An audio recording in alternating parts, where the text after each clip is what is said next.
భుజన మనం break news చూస్తున్నాం. తిరుపతి జనసేన పార్టీలో విభేదాలు బయటపడ్డాయి. వైసీపీ నుంచి వచ్చిన బండ్ల లక్ష్మీపతికి రుయా ఆసుపత్రి అభివృద్ధి కమిటీ సభ్యుడిగా నియమించడం పట్ల అంతర్గత కలకలం రేగింది. దీనిపై ప్రశ్నించేందుకు జనసేన నాయకుడు కిరణ్ రాయల్ ఎమ్మెల్యే ఆరణి శ్రీనివాసుల ఇంటికి వెళ్లారు. అయితే కిరణ్ రాయల్తో ఆరణి శ్రీనివాసుల అనుచరులు వాగ్వాదానికి దిగారు. దీంతో కిరణ్ రాయల్ వర్గం సైతం గొడవకు దిగింది. ఇరు వర్గాల మధ్య పోరుతో జనసేన విభేదాలు బయటకు వచ్చాయి.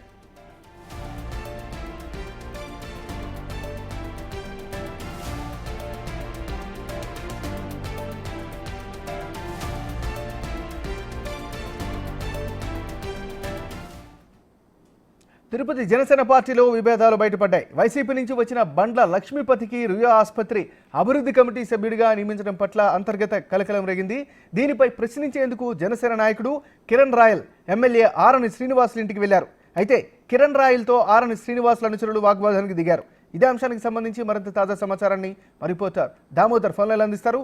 దామోదర్, ఎంఎన్ఆర్ గత కొంతకాలంగా ఏదైతే వైసీపీ నుంచి తెలుగుదేశం జనసేన ఎమ్మెల్యే గెలిచిన ఆరణి శ్రీనివాసులు వర్గానికి, అదేవిధంగా జనసేన పాత వర్గంలోని ఒక గ్రూప్ మధ్య విభేదాలు నెలకొన్నాయి. దీంతో పాటు తెలుగుదేశం శ్రేణులు కూడా ఆయన్ను కొంత వ్యతిరేకిస్తున్న పరిస్థితి. ముఖ్యంగా ఏదైతే వైసీపీ శ్రేణులకు సంబంధించిన వారికి కీలకంగా పదవులు అప్పచెప్తున్నారంటూ ఒక ప్రచారం జరుగుతుంది. దీనికి తగ్గట్టుగానే తాజాగా ఆసుపత్రి అభివృద్ధి కమిటీ సభ్యుడిగా, రుయా ఆసుపత్రి అభివృద్ధి కమిటీ సభ్యుడిగా గతంలో ఏదైతే జగన్మోహన్ రెడ్డితోనూ వైసీపీ నాయకులతో అంటకాగిన బండ్ల లక్ష్మీపతి అనే వ్యక్తిని నియమించడం కూడా పెద్ద వివాదంగా మారింది. గతంలో అతనికి నియమించాలంటూ 2 నెలల క్రితమే ఎమ్మెల్యే ఒక సిఫార్సు లెటర్ ఇచ్చినప్పటికీ ఆ సిఫార్సు లెటర్ ను పక్కన పెట్టాలంటూ అప్పట్లో అధిష్టానం ఆదేశాలు జారీ చేసింది. తాజాగా జరిగిన పరిణామాల్లో నిన్న అతన్ని కమిటీ సభ్యుడిగా నియమిస్తూ ఆసుపత్రి సూపరింటెండెంట్ ప్రకటన విడుదల చేసిన నేపథ్యంలోనే ఇప్పుడు వివాదం మరింతగా చెలరేగింది. దీంతో నిన్న ఈ విషయం గురించి మాట్లాడడానికి జనసేన తిరుపతి ఇన్ఛార్జి కిరణ్ రాయల్ ఆయన ఇంటి వద్దకు వెళ్లిన సందర్భంలో ఆయన ఇంట్లో లేడు. ఈ సందర్భంగా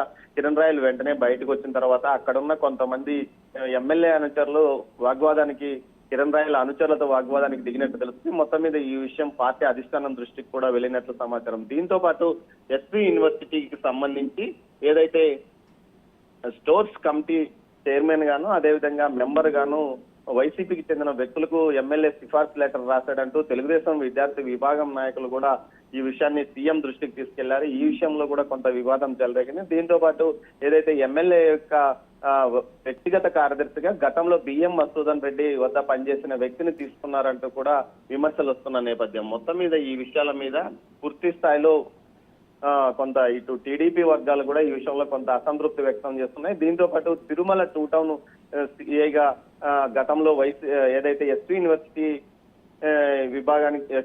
పోలీస్ స్టేషన్ లో సీఏగా పనిచేసిన వ్యక్తిని తిరుమల 2 టౌన్ బదిలీ చేయడం, ఈ నేపథ్యంలో ఎమ్మెల్యే సిఫార్సు చేస్తాడంటూ పెద్ద ఎత్తున ప్రచారం రావడం జరిగింది. దీంతో అతను గతంలో తెలుగుదేశం పార్టీ తెలుగు యువత రాష్ట్ర అధికార ప్రతినిధులను చంద్రబాబు అరెస్ట్ అయిన సమయంలో జగన్మోహన్ రెడ్డి దిష్టిబొమ్మ కాలిస్తే ఏకంగా 307 కేసులు పెట్టారంటూ అతని మీద విమర్శలు ఉన్నాయి, ఈ ఆరోపణలు ఉన్నాయి. దీంతో పాటు పులివర్తి నాని ఇష్యూ సందర్భంగా కూడా తెలుగుదేశం పార్టీ పైన అక్రమంగా కేసులు పెట్టాడంటూ ఒక ప్రచారం జరుగుతున్న నేపథ్యంలో ఈ విషయాన్ని సీఎంఓ దృష్టికి తెలుగు యువత నాయకులు తీసుకెళ్లినట్టు సమాచారం. దీంతో సీఎంఓ వెంటనే ఆ విషయం మీద చర్యలు తీసుకోవాలంటూ తిరిగి అతన్ని వీఆర్కి పంపిన నేపథ్యం. మొత్తం మీద ఈ వివాదాలన్నీ ఏదైతే వైసీపీకి అనుకూలంగా పనిచేసిన వ్యక్తులకు ఎమ్మెల్యే సహకరిస్తున్నాడంటూ జనసేనలోని ఓ వర్గం కిరణ్ రాయల్ వర్గంతో పాటు అదేవిధంగా తెలుగుదేశం పార్టీ శ్రేణులు కూడా అసంతృప్తిగా ఉన్న నేపథ్యంలో నిన్న ఈ ఇష్యూ బయటకు రావడంతో ఈ విషయం మీద జనసేన అధిష్టానం కూడా కొంత సీరియస్ గా మాట్లాడినట్టు తెలుస్తుంది.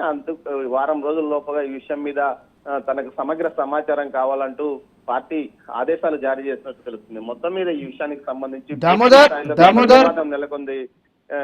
నాగరాజు, దామోదర్, ఒక విషయం చెప్పండి. ఏంటి ఇది? ఇప్పటిలోనే చిన్నగా ఉండేటప్పుడే చాలా హ్యాండిల్ చేయాల్సిన పరిస్థితి ఉంటుంది కాబట్టి 2 పార్టీలు కూర్చొని చర్చించే అవకాశం ఉందా? దీనిపైన స్పష్టమైనటువంటి ఏదైనా ప్రకటన వచ్చే అవకాశం ఉందా?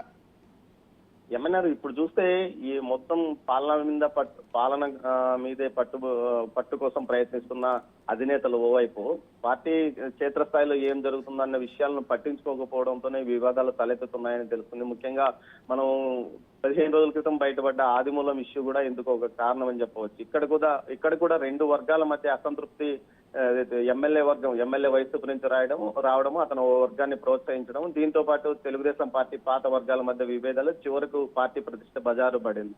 తాజాగా తిరుపతిలో జరుగుతున్న వివాదాలు కూడా ఇలాంటి పరిస్థితి తలెత్తుతాయా, మొత్తం మీద పార్టీ పరువు బజార్న పడే విధంగా వీరు వ్యవహరించే అవకాశం ఉందంటూ కూడా పార్టీకి నిఘా విభాగం సమాచారం పంపించినట్టు తెలుస్తుంది. దీంతో ఈ విషయంలో తాము మాట్లాడతామని జనసేన అగ్రనాయకులు చెప్పినట్టు తెలుస్తుంది. గతంలో అజయ్ కుమార్ ఏదైతే పార్టీ రాష్ట్ర అధికార ప్రతినిధిగా ఉన్న అజయ్ కుమార్ పలుమార్లు వచ్చాడు, ఎన్నికల ముందు ఎన్నికల తర్వాత. ఈ విషయంలో ఆయనే తిరుపతికి సంబంధించి హ్యాండిల్ చేస్తున్న పరిస్థితి. ఈ విషయంలో ఇప్పుడు ప్రస్తుతం ఎలాంటి చర్యలు తీసుకుంటారన్న విషయం మీదనే చర్చ నడుస్తుంది. మొత్తం మీద వైసీపీ నుంచి వచ్చిన వారికి పెద్దపీట వేస్తున్నారన్న దాని మీదనే ఇప్పుడు అటు టీడీపీ జనసేన క్యాడర్ లో అసంతృప్తి కనిపిస్తుంది. నాగరాజు. Thank you Damodar.